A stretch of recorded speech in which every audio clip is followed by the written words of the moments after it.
The skull, now known simply by its museum classification number, 1470, seemed to have fulfilled his life's quest, to find the fossil of the ape with the big brain, the fossil that seemed to prove humans had evolved in their special way because of the early development of their intelligence. 1470 was a sensation, reconstructed all over the world so that everyone could gaze upon this crucial human ancestor.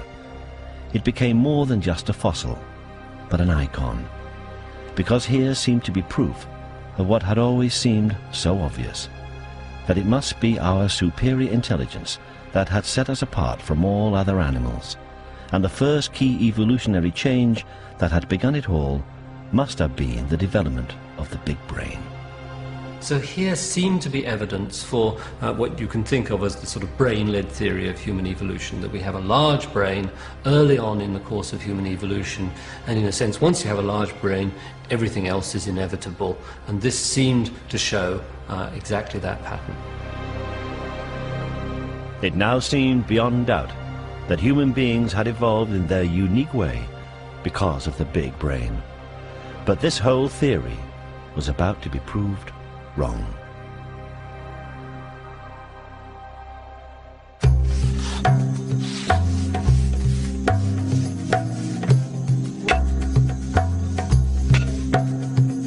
The triumph of Leakey and 1470 was to be short-lived.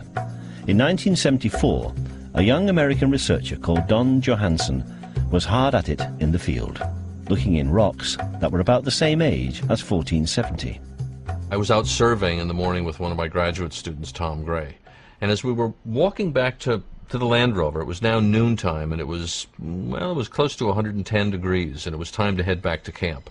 I happened to glance over my shoulder, and as I looked down, I spotted this piece of bone, a little piece of elbow. And as I looked up this slope, a very gradual slope, I saw, glistening in that sunlight, other pieces of bone. They had stumbled upon almost the entire skeleton of a 3-million-year-old ape-like creature. Here was a specimen that was astonishingly complete, something that really literally had never been found before. Round the campfire, they christened their new discovery.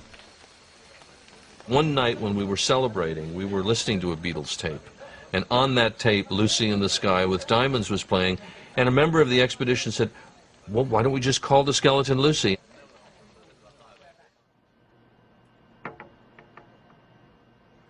Back in America, they began to analyze Lucy. She was classified as an Australopithecine, an ape-like creature, and was dated at about 3.2 million years old, just older than 1470. But then, as they slowly put the bones together, there came proof that she really was a human ancestor.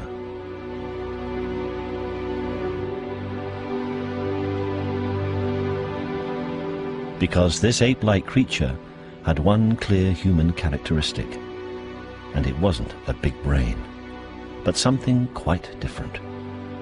She seemed to walk in a way that only humans do. Lucy was, as scientists say, bipedal, unlike apes who are quadrupedal. She walked on 2 legs, not 4. Fortunately, we had most of her pelvis preserved, which of course is a critical part in terms of how an animal locomotes. For example, a quadrupedal, a 4-legged chimpanzee, this example, for example, is very different from what we see in Lucy's pelvis. And in many respects, not identical, but in many aspects, Lucy's pelvis reminds us of our own. Here is a pelvis of a modern human walking on 2 legs, and the similarities are quite striking. No mammals, apart from humans, have ever walked on 2 legs. And there was more. They found Lucy's footprints. The fossilized Laetoli footprints were discovered in northern Tanzania in 1976. They are 3.6 million years old, almost the same age as Lucy, and were just the same size as her feet. They seem to confirm that Australopithecines like Lucy had walked on two legs. We're looking at the soft anatomy of early human ancestors who walked across a volcanic ash and left an impression of what their feet looked like. We see that their feet were shaped just like ours, that they walked around in a manner that was almost identical to ourselves. If Lucy had walked on two legs, then it seemed she had to have been a human ancestor. And that's when the trouble started, because Lucy's brain was just too small. Fortunately, we had the very back portion of the skull preserved. And you can tell from the curvature and the size of a brain that would have fitted in there that it was about the size of an American softball, which means about a third to a fourth the size of a modern human brain. So this was a creature with an ape-sized brain, very different from our own. There was now a huge problem. Only one of Lucy and 1470 could be our ancestor. Both were about 3 million years old, but each had different characteristics unique to humans. If the theory was right, and it really had been the development of our masterful intelligence that had led us to evolve from apes, then that ancestor had to be the big-brained 1470. But now there was real doubt.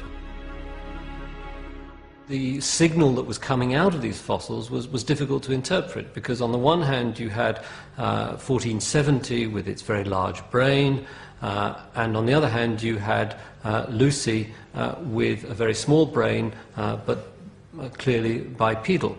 And so what we then had was really a period of conflict. The only compromise, that somehow the slightly older Lucy had evolved into 1470, was also ruled out.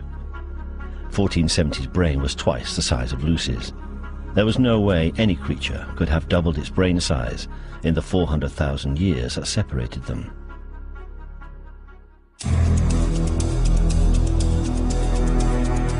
The conflict was resolved brutally. 1470 and Lucy were dated again, using radioactive dating techniques. Both have been found between layers of volcanic rocks, and volcanoes produce radioactive minerals when they erupt. Over time, these minerals decay. By working out how far this decaying process had gone, they calculated the age of the rocks in which the fossils were found. The result would change everything. Two-legged Lucy was just over 3 million years old, but big-brained 1470 was more than 1 million years younger, less than 2 million years old. The Leakeys had blundered. The difference was such that 1470 could be descended from Lucy, and that meant the fossil of an ape-like creature with the first key human characteristic was not the big-brained 1470, but the two-legged, small-brained Lucy. The big brain theory was now officially in the bin. Instead, hard though it was to believe, it was now clear that the first key human evolutionary development that had set human beings on their unique evolutionary path was that we had walked on two legs. It basically killed the old idea that the earliest ancestors would have a big brain, because now we realize that bipedalism must have led into later ancestors with the larger brain size. Lucy now became the great iconic fossil, the creature that held the key to why human beings were so much more intelligent than all other animals. Though it was hard to see why walking on two legs had somehow made us the most intelligent beings on the planet.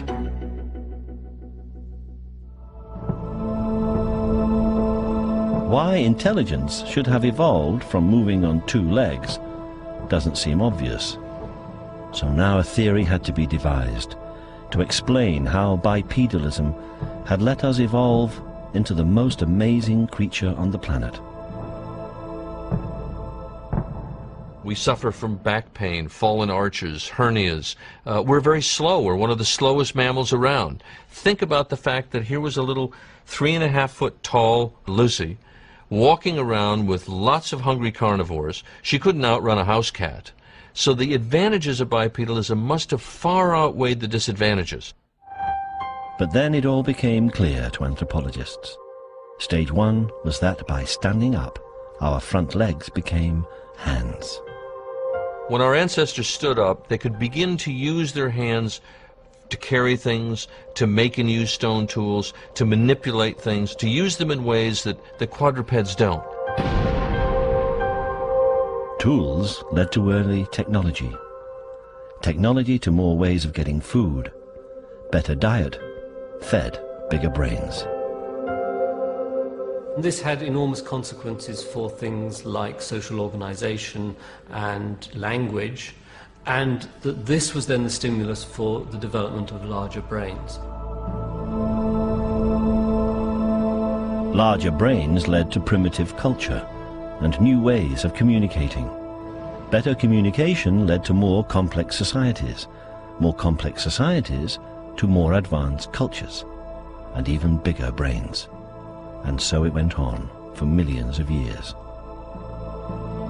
So there were ways in which two legs could lead to mankind's ancestors developing bigger brains. It seemed we had evolved into the most intelligent of all animals for one simple, crucial reason. Because millions of years ago, Australopithecines like Lucy walked on two legs. But there seemed to be something even more extraordinary about Lucy, something so remarkable that it confirmed what many had long believed, that in some strange evolutionary way, we really were unique. Because it began to seem that Lucy's species, alone of all creatures, had defied the laws of evolution.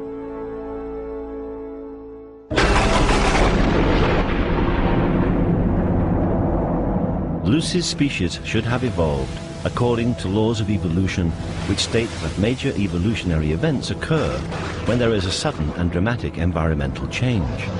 Those who cannot adapt to the new world die.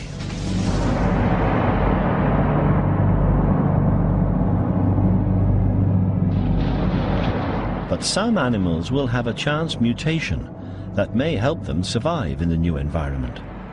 These survivors will form the basis of a new species.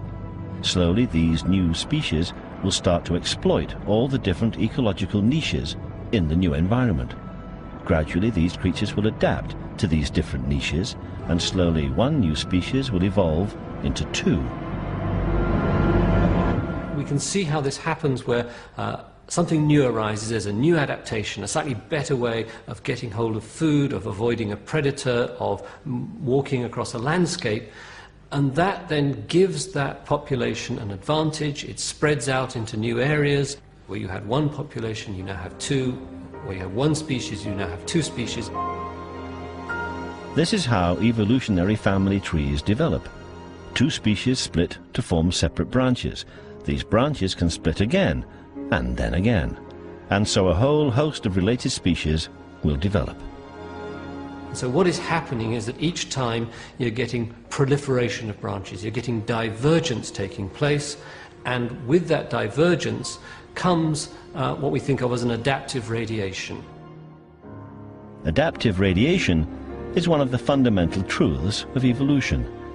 There are signs of it in virtually every type of animal that has ever lived.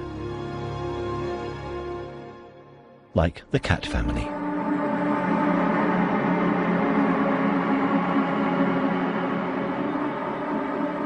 The cats are a beautiful example of an adaptive radiation because you can see what they all have in common. They have in common the fact that they are hunters and stalking hunters, and they have diversified from a common ancestor into everything from lions, which are very large, to wild cats and lynxes that can live in cold environments, to indeed domestic cats today. So they are a beautiful example of this, the shape of evolution.